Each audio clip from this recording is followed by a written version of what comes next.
I'll go back to NATO.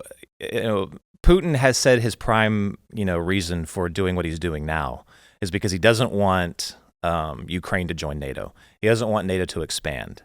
And I absolutely agree with Putin on that. And in fact, and this is what I said earlier, is I might... You agree with Putin on not wanting NATO to expand? Yes. Okay. Can you explain that? I don't think NATO should exist anymore.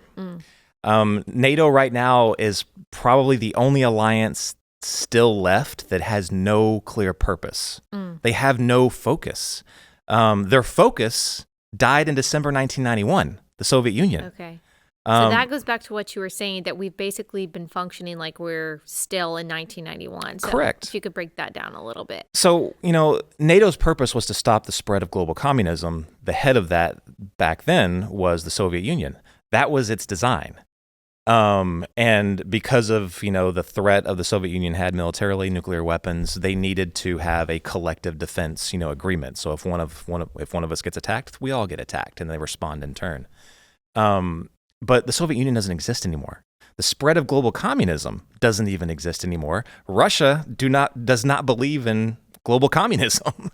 They're more, akin to something like China, who is not communist either. I think that Putin's main grievance, I'm not going to say he's right on anything, but I think his main grievance has merit, and it should be looked at. And I think that Trump, during his tenure... Main grievance being that Ukraine was going to join NATO?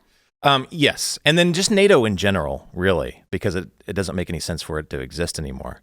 But I think Trump called that out during his administration. That's probably one of the reasons why Putin was willing to listen to Trump a little bit more. Because in essence, what Trump was doing was pointing out the irrelevancy of NATO.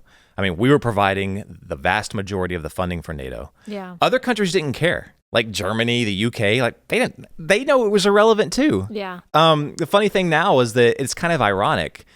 Putin knew that as well. Look, they're basically irrelevant. Why keep them around and leave it open to accepting new membership when you can just, be rid of it? But the irony now is that he's kind of making it relevant again. So what you're seeing now is some countries, Germany, UK, Poland has always thought it was relevant because they have a very real, they actually have a threat from Russia. Right, because Russia could go Ukraine, Poland, and so is that part of the reason why, though, this is a big deal? Like, is Russia so conquest-driven and imperialistic that he sees no end in sight to his empire? Like, is he trying to revive Soviet Union Russia and keep expanding his power? Or is it really just Ukraine? He just wants Ukraine. Like you talked about, maybe the understandable motivations of why Putin is doing what he's doing, but what are the nefarious motivations behind what he's doing?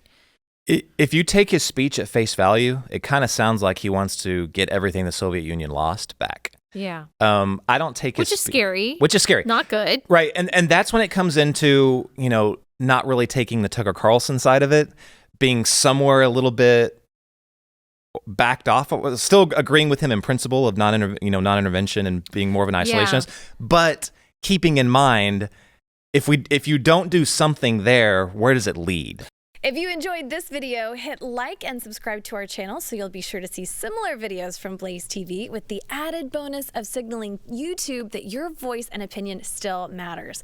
And if you're looking for more great conservative content, check out one of the 2 videos suggested here. And let's go.